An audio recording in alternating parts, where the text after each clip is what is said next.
Hello friends, రేపటి complete episode ఇప్పుడు ఈ వీడియోలో చూడండి. ఇక రోజా కోపంతో దీన్ని వదిలిపెట్టకూడదు, ఇలాగే ఊరుకుంటే ఇది ఖచ్చితంగా కాలేజీకి ప్రెసిడెంట్ అవుతుంది. ఆ తర్వాత దీని తెలివితేటలు మారుతాయి.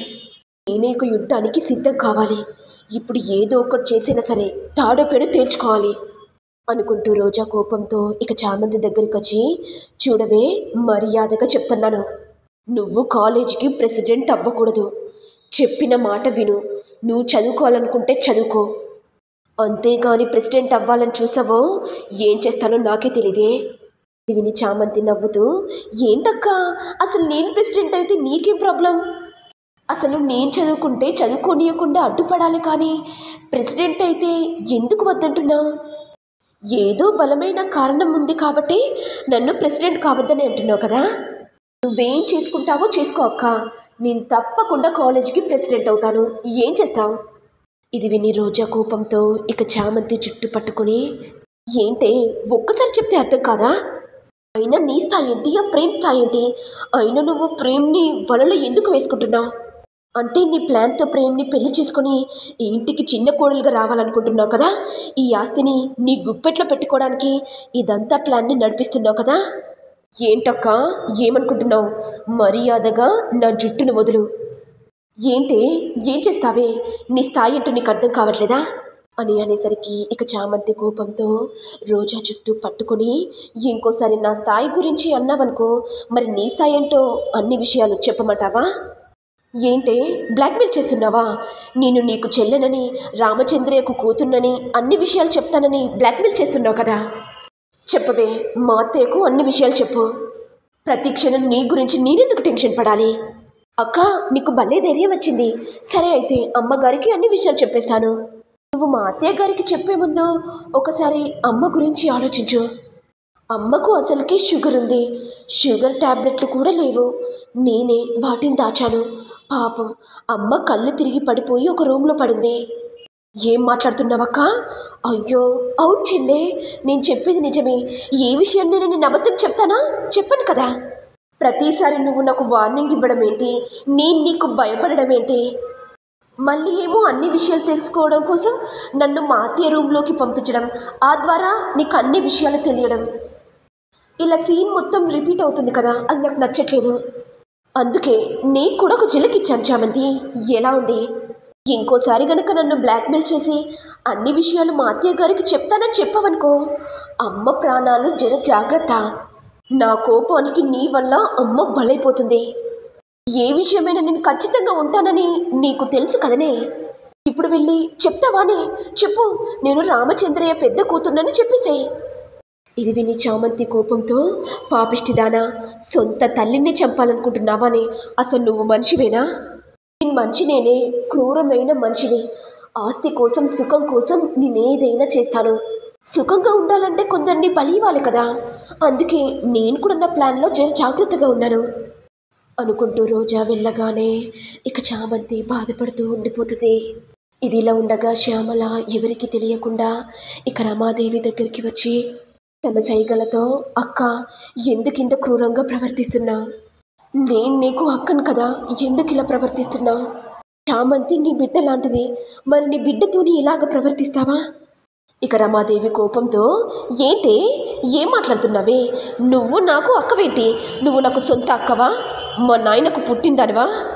మా నాన్న వాళ్ళ అన్న బిడ్డవి అయితే నీకు నేనక్కనా? నిజం చెప్పవే, చామంతి సొంత కూతురా, లేకపోతే చెత్త కుప్పలో దొరికిందా? అది నీ కన్న కూతురు కాదని నాకు అర్థమైందే.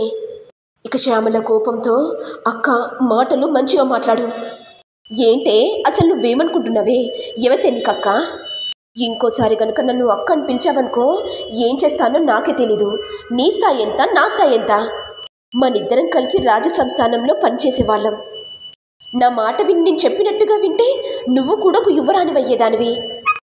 కానీ నీ మొగుడు మాటలు విని నీతిగా, నిజాయితీగా, ధర్మంగా ఉండాలని ఏ తప్పు చేయలేదు. చివరికి ఇప్పుడు మీరిద్దరు పని మనిషిగా మారారు. పాపం తలుచుకుంటుంటే బాధగా అనిపిస్తుంది. నేను చూడవే, ఇప్పుడు మహారాణిలా ఉన్నాను.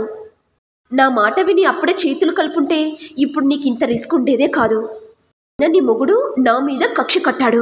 నేనేదో చిన్న చిన్న దొంగతనాలు చేసుకుంటుంటే నీ మొగుడు నన్ను కనిపెట్టేవాడు.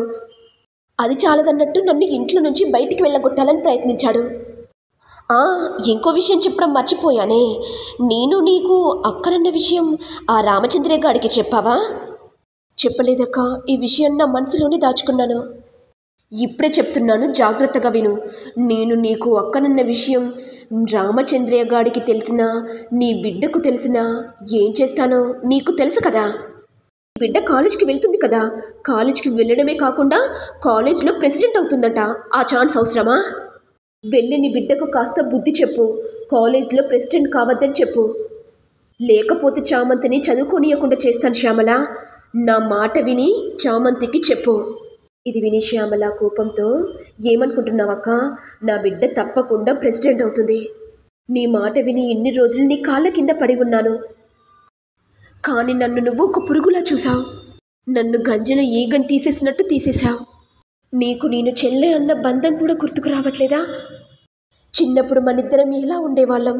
ఒకరిని విడిచి ఒకరు ఉండేవాళ్ళం కాదు, ఎంతో ప్రేమగా ఉండేవాళ్ళం. అలాంటిది ఇప్పుడు ఎందుకింత క్రూరంగా మారావక్క? ఇక రమాదేవి కోపంతో, శ్యామల నోరు మూయవే. ఈ విషయం గనుక ఎవరికైనా తెలిసిందనుకో నా పరువు పోతుంది. మర్యాదగా నువ్వు ఇక్కడి నుంచి వెళ్ళిపో, అర్థమైందా? అనేసరికి ఇక శ్యామల బాధపడుతూ వెళ్తుంటే ఇదంతా రోజా చూసి, ఇదేంటి మా అత్తయ్య మా అమ్మతో ఏం మాట్లాడుతుంది? మా అమ్మ కూడా ఏదో ఒక విషయంలో మా అత్తయ్యతో కోపంగా మాట్లాడుతుంది. అయినా మా అమ్మ మా అత్తయ్య గారిని చూసి భయపడుతుంది కదా. అసలు వీళ్ళిద్దరి మధ్య ఏం జరుగుతుంది? వీళ్ళిద్దరి మధ్య ఏదైనా రహస్యం ఉందా, లేకపోతే ఊరికే మాట్లాడుకుంటున్నారా అనుకుంటూ రోజా ఇక రమాదేవి దగ్గరికి రాగానే, ఏంటత్తయ్య అయినా ఆ పనావిడతో ఏం మాట్లాడుతున్నారు? ఇక రమాదేవి టెన్షన్ పడుతూ, ఇదేంటి మేము మాట్లాడుకున్న మాటలన్నీ ఈ రోజా వినేసిందా? అన్ని విషయాలు విని ఉంటే నాతో కోపంగా మాట్లాడేది. అంటే ఏ విషయాలు వినలేదు కాబట్టి నన్ను క్వశ్చన్ మార్కుగా అడుగుతుంది. అదే రోజా, ఆ చామంతి కాలేజీలో ప్రెసిడెంట్ కావద్దని వాళ్ళమ్మకు చెప్తున్నాను. కానీ వాళ్ళమ్మ కూడా నా మాట వినకుండా నా బిడ్డ తప్పకుండా ప్రెసిడెంట్ అవుతుందని శపథం చేసి వెళ్తుంది. ఏంటత్తయ్య అసలు వీళ్ళు ఏమనుకుంటున్నారు? మన ఇంటికి వీళ్ళిద్దరూ పని మనుషులు కదా, మనం చెప్పినట్టు వినాలి. అయినా వీళ్ళు మన మాట వినకుండా వాళ్ళకు నచ్చినట్టు ఎందుకుంటున్నారు? ఈ విషయం నేను జీర్ణించుకోలేకపోతున్నాను అత్తయ్య. సేమ్ సిచ్యువేషన్ రోజా, నేను కూడా జీర్ణించుకోలేకపోతున్నాను. ఏం చేయను? హర్ష పనిదానికి తోడుగా ఉన్నాడు, అందుకే ఏం చేయలేని పరిస్థితుల్లో ఉన్నాను. ఇక రోజా మనసులో, అవునత్తయ్య మీరు ఎన్నో ప్లాన్లు వేస్తారు, చివరికి మామయ్య రాగానే మీరు కాస్త మౌనంగా ఉండిపోతారు. ఆ తర్వాత చామంతికి ఎనలేని ధైర్యం వస్తుంది. మీరేమో ప్లాన్లు వేయడం, ప్లాన్లన్నీ చామంతి రివర్స్ కొట్టడం, ప్రతిరోజు ఇవే జరుగుతున్నాయి కదా. ఏ ప్లాన్ కూడా సక్సెస్ కావట్లేదు అని రోజా మనసులో అనుకుంటుంటే ఇక రమాదేవి వెంటనే, ఏంటి రోజా నన్నేమైనా మనసులో తిట్టుకుంటున్నావా? అయ్యో అత్తయ్య మిమ్మల్ని ఎందుకు తిట్టుకుంటాను? మనం ఏ ప్లాన్లు వేసినా ప్లాన్లన్నీ ఫ్లాప్ అయిపోతున్నాయని ఆలోచిస్తున్నాను. నేను చెప్పినట్టు చేయండి అత్తయ్య. హర్ష మామయ్యను కొద్ది రోజులు ట్రిప్కి పంపించండి. ఇక మామయ్య దూరంగా ఉంటే పాపం చామంతి పప్పులు ఏం ఉడుకో కదా, ఇక మన గ్రిప్లోకి వస్తుంది. ఇక చామంతిని ఆట బొమ్మ లెక్క మనం ఆడుకోవచ్చు అత్తయ్య, ఏమంటారు? రోజా భలే ప్లాన్ వేశావు. అయినా ఆ ప్లాన్ నాకు తట్టలేదని ఆలోచిస్తున్నాను. సరే నువ్వు చెప్పినట్టుగానే హర్షకు ట్రిప్ పంపిస్తాను. ఇక చామంతితో మనం ఆడుకుందాం. సరే అత్తయ్య.